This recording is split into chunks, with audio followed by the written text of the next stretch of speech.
سلام عندما عرف السلام رق قلبي واستقام، طار في سرب الحمام إلى المقام.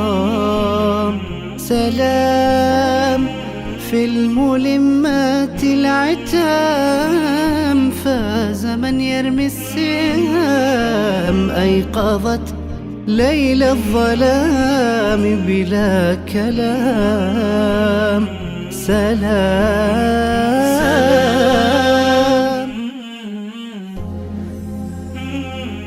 يا هلا وسهلا، هلا وغلا، هلا وسهلا حبايبنا، كيف حالكم؟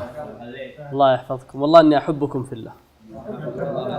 اي والله زملائنا الجميلين في الايام الجميله.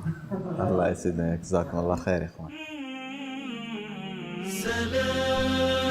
مرة من المرات يعني قعدت أتفكر حقيقة أن المشكلة اللي تحسها مسيطرة على مجتمع بعض الشباب وحتى على مستوى بعض الفتيات مشكلة الحب، وأن الحب هذا داهم قلب هذا الكائن الحي يوم كان هذا القلب فارغ.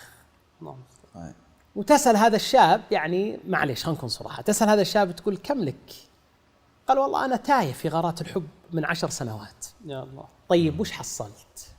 يعني ما هي الثمار اللي أنت قاعد تركض من يعني وراء هذا الحب من أجل أن تجنيها؟ يقول والله تبغى أكون معك صريح، يقول ضاع علي عمري. الله المستعان. العقل غادر، القلب رحل، المشاريع ذهبت، الحياة الدنيا أصبحت جحيم، الإشراقات أصبحت ظلام، الزوايا التي كنت أبصر منها النور سقطت أو وقعت عليها الصخرة، ما عاد أصبح للحياة لذة، حتى إني أشقى في أسباب السعادة. يا الله. وأصبحت أعيش كل تفاصيل الحب، يعني لا أقول أني أعيش الحب ساعة ولا ساعتين، لا، أصبح الحب هو أنا، يعني أصبحت جزء من الحب. طيب تقول يعني لما تجي تحاور الشاب أو الفتاة بكل صراحة تقول ما هو السبب الذي تتصور أن هذه المرحلة التي وصلت إليها من الأسى البالغ وأن تعيش في تيه الحب، وش السبب الرئيس؟ يعني أنا ودي يا جماعة الخير يكون اليوم هذا هو محور حديثنا. وش السبب الرئيس لشاب يعيش في بيت مسلم وبيئة مسلمة ويعني ولا يكاد أن يفارق عينه شعائر الإسلام، ومع ذلك تجد أن هذا القلب فيه جوع وفقر من حب الله ورسوله والدار الآخرة؟ شوف أنا بقول لك شيء، شوف ما دام إنه هو يعني سأل وجاء وشعر إن هذه مشكلة، أنا أشوف إنه هو يعني تجاوز يعني خطوات كثيرة جدا إلى إنه يريد الحل. جميل. وبإذن الله إنه وصل للحل. جميل. والله عز وجل ذكر يعني في أولئك الذين اعترفوا بذنوبهم، قال وآخرون اعترفوا بذنوبهم خلطوا عملا صالحا وآخر سيئا، قال عسى الله يتوب عليهم. الله. وعسى من الله واجبة. فبإذن الله أن هذا سيوفق للخير وسيوفق للهداية، كما أن الله سيوفق أولئك الذين تابوا إلى التوبة ويغفر لهم سبحانه وتعالى. والحب ترى في دين الإسلام شيء مشروع. جميل. وشيء موجود، بل النبي عليه الصلاة والسلام لما سئل من أحب الناس إليك يا رسول الله، على طول قال ماذا؟ عائشة. قال عائشة رضي الله عنها يعني. فالسائل قال لا من الرجال، فقال أبوها. فالحب منه يعني محمود، ومنه حب مباح، ومنه حب واجب، ومنه حب محرم، وهو ما يعني ما يوصل إلى الحرام أو يكون عن طريق الحرام وهكذا يعني. اللفتة هذه اللي ذكرتها قبل قليل حديث عائشة ترى فيه معنى جميل جدا، وهي أن مشاعرك التي تحملها في صدرك يا أخي بثها للناس. ليش تبقى أسيرة في داخلك؟ يعني أنا أحبك وأحب الإخوة جميعا وأنا أقول هذا والله جهد، شو المانع أني أقول يا أخي ترى أحبك؟ يعني ترى لا تطلب مال ولا جهد، لكنها تصنع في دواخلك معاني كبار. يعني ممكن بعد قبل الكلمة كنت شيء وبعد الكلمة أصبحت شيء آخر. يعني حتى أنه تشعر أن الإسلام مو بتشعر بل تتيقن الإسلام يحب أن تكون أواصر الحب بيننا قوية جدا. ألا أدلكم على شيء إذا فعلتموه تحاببتم، فمقصود أنك تتحاب، يعني حتى حبك هذا مقصود، يعني مراد في الشريعة، ترى مو بحب المجان. والدليل على هذا أن الله يظلك بحبك، رجلان تحابا في الله اجتمع عليه وافترق. الحب منه ما يكون لله. جميل. وهذا هو اللي يحكي عنه الله عز وجل والنبي صلى الله عليه وسلم ويحثنا عليه الدين. والله هو الودود سبحانه وتعالى. ومنه ما يكون لغير الله، يعني مثلا إما يحب لمال أو يحب لجمال أو يحب لمصلحة أو يحب لمعصية. فهذا هو اللي أنت كما ذكرت في البداية يعيش حياته كلها في دمار، في ضياع، إلى أنه هو محبته كانت لمصلحة وما حصلها. صحيح. فهو جالس يجري وراها، يجري 10 سنين ما وجدها، ما حصلها، عشان كذا تعب، ضاع، اندمرت حياته. أنا بضرب لكم مثال. هذا الكأس وهذه الموية، قلب الإنسان مثل هذا الكأس. الآن لو عبينا يعني هذه الكاسة إلى قبل الأخير بقي فيها فراغ، صحيح. ترى هذا قلب الإنسان. إذا عبيته بمحبة الله، طبعا هو لابد أن تملأ بمحبة الله. إذا تركت شيء من هذا القلب فارغ ستدخل فيه محبة الدنيا، ستدخل فيه محبة ما كان لغير الله، تدخل فيه محبة الشهوة، محبة المصلحة. طب إيش أسوي؟ املأ قلبك بحب الله تبارك وتعالى، حتى لا يكون في القلب إلا الله. بعد ما أكمل لكم بعد ما أشرب. بسم الله. بالعافية والله عليك شيخ. الله يعافيك. هذا القلب املأ بمحبة الله سبحانه وتعالى.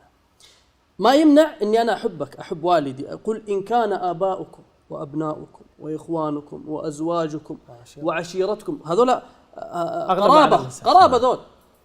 الله يقول إن كان هؤلاء أحب إليكم من الله ورسوله وجهاد في سبيله فتربصوا، يعني انتظروا ماذا يحل بكم من العذاب. ترى من أسماء الله التي تعالج هذه المشكلة، مشكلة العشق، الودود. لا إله. ترى من أسماء الله الودود الذي يحب عباده، يحب أولياءه، يحب أنبياءه. قيل أن الود أعلى مراتب الحب. شفت الحب فوق الود. الله. قال الله عز وجل إن الذين آمنوا وعملوا الصالحات سيجعل لهم الرحمن ودا. شوف هذا اللي يصير فيه مشكلة اليوم عند الشباب. احنا نقول لهم حبوا، ما في مشكلة، حب وخذ راحتك بالحب، لكن خليك في دائرة الحب المشروع المباح. ايوه، والحب المباح والحب الجائز والحب اللي يرفعك ويقربك إلى الله.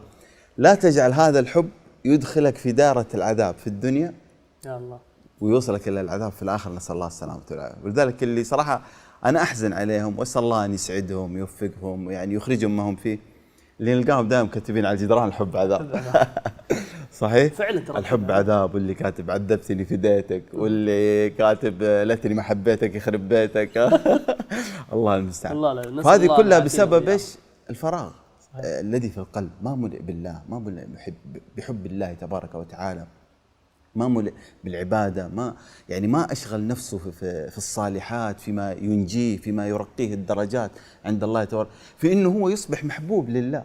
يا أخي تخيل أنك أنت تسعى في المراتب والأعمال اللي تكون أنت محبوبا فيها لله تبارك وتعالى. إن الله يحب التوابين، والله يحب من الصابرين، يحب المتقين، يحب المتطهرين.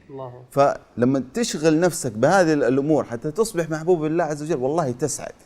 وما ظنك برجل يمشي على الأرض بقدميه ورب الأرض والسماء يحبه سبحانه وتعالى. عشان كذا ابن تيمية الله يرحمه واذكر له جملة يقول أنا ما أتصور أنه أحد يحب الله وينصرف لحب غيره فضلا أنه يعشقه. يا الله. يقول كذا ابن تيمية، يقول ما يمكن أحد في قلبه محبة الله وتجد أن هذا القلب يميل إلى غير الله. عشان كذا قل شوف يوسف، كذا ابن تيمية يقول قل شوف يوسف امرأة العزيز تقول هيت لك. النبي عليه الصلاة والسلام في مسلم رأى يوسف في السماء لما أسري به، قال فرأيت شطر الحسن في وجهه. يا الله. رجل يصب وجهه جمالا، يعني الرجل إذا أوتي جمال فقد مثل هذه الأبواب تكون مشرعة له ما ليست لغيره، يعني لو لم يكن عنده خوف من الله. لكن يوسف وإن كان في جماله في وجهه جمالا إلا أن قلبه يفوق جمال وجهه. الله. فقال معاذ الله. الله يبين لك ما هو السر الذي جعل يوسف ينصرف عن الفحشاء. إيش؟ كذلك لنصرف عنه السوء والفحشاء. طيب ليش؟ إنه من عبادنا المخلصين، وفي قراءة المخلصين. الله. ولذلك إذا انبثق نور الإخلاص في قلبك رحلت منه ظلمات المعاصي والذنوب. سبحان الله يا إخواني، لما تتأمل شلون الصحابة قد وصل بهم الحب إلى الله ورسوله عليه الصلاة والسلام، أن الواحد منهم حتى في لحظات الموت هو قاعد يتنفس الموت غاية منى أني أنا منشغل بحب الله ورسوله، غدا نلقى الأحبة محمدا وصحبه. هذا رجل يموت الآن، وش اللي مشغلك في هذه الساعة الحرجة الذي تتنفس أنت فيه الموت؟ يقول غدا نلقى الأحبة محمدا وصحبه. ولذلك يقولون القلب إذا حب انبعثت الجوارح. يا الله. أنتم تكلمتم عن جزئية مهمة ترى يا جماعة الخير، أنه أنت إذا قلبك يحب الله ترى ما راح ينصرف إلى غيره. حديث أبي هريرة في البخاري، الحديث المشهور بحديث الولي، قال الله سبحانه وتعالى: وما زال عبدي يتقرب إلي بالنوافل حتى أحبه فإذا أحببته كنت سمعه الذي يسمع به، وبصره الذي يبصر به، ويده التي يبطش بها، ورجله التي يمشي بها، ولئن سألني لا أعطين، ولئن استعاذني. هذا اللي يحبه الله يمشي في حفظ الله. وأكثر ما يحفظه الله عليك قلبك. مشايخنا، قد يكون في إنسان مثلا يحب شخص يتواصل معه يوميا صبح ومساء، يصير هو كل حياته، يصير هو مثلا التعلق بهذا الشخص. كيف ممكن يحل هذه المشكلة أو يعني يخرج من هذا التعلق؟ شوف حبيبي سهيل، حتى نقرر الموضوع، أول شيء ترى إحنا لسنا ملائكة، بشر، إحنا بشر، وقلوبنا ترى مضغة ودم ولحمة، يعني قد يقع الإنسان في هذا، لكن لا يصر عليه. يعني من دخل في غار لابد أن يجد مخرج، لابد أن يجد مخرج لا يمكث فيه. إبراهيم عليه السلام تعلق قلبه في ابنه إسماعيل، وهذا حب مباح، لكن الله يغار على قلب أوليائه أن يتعلق قلبك بشيء من الدنيا، فابتلاه الله واختبره. رأى رؤيا في المنام أنه يذبحه، قال لا هذا ابني، لا على طول فتله للجبين. حتى قال ابن القيم: غار ربنا، يغار على قلب إبراهيم، لكن إبراهيم نجح في هذا الاختبار. فكيف بمن تعلق بشيء من أمور الدنيا؟ لابد من يعني أول الأولويات أن يلتجئ إلى الله سبحانه وتعالى، يعلن حالة الطوارئ في قلبه، أن الله يخرجه من هذا الأمر، وأن الله ينزع كل حب من قلبه إلا حب الله. الله سبحانه وتعالى يثبت هذا القلب، يقيم هذا القلب، يزيغ هذا القلب، الله قادر. التجئ إلى الله، إن الله يحب التوابين ويحب المتطهرين. ثم اجعل في قلبك آية: والذين آمنوا أشد حبا لله. ابدأ، يقول الإمام ابن القيم: الحب لا يذهب إلا بحب.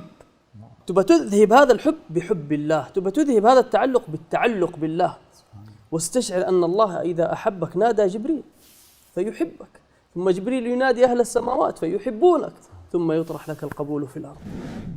في كذلك يعني مسألة، بعض الأحيان سبحان الله بعض الشباب أو بعض الفتيات إذا يعني أحب شخص خلاص يعلق فيه كل أماني، يحس أنه مستحيل أنه يعيش بدون هذا الشخص. لا، ترى غيرك كثير وقبلك كثير حبوا ونسيوا، وبعضهم لربما حتى قسي وترك كل شيء، بس أنت عليك بالخطوات، أنت حتى يعني ترتاح نفسيا، حتى تكون سعيد، حتى تكون مطمئن.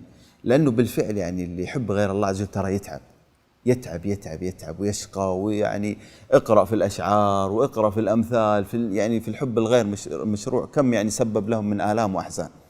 فأنت لابد خطوات، منها الالتجاء إلى الله تبارك وتعالى، ومنها أن تملأ كما قال الشيخ قلبك بحب الله تبارك وتعالى، أو بالحب المباح الذي يصرف عنك هذا الحب. ومنها ومن أهمها أنك بقدر استطاعتك تبعد عن هذا الشيء اللي يقربك من هذا المحبوب، أو أي أمر يلفتك له. فكل ما كان بعيد عن العين ترى بيكون بعيد عن القلب بإذن الله تبارك وتعالى.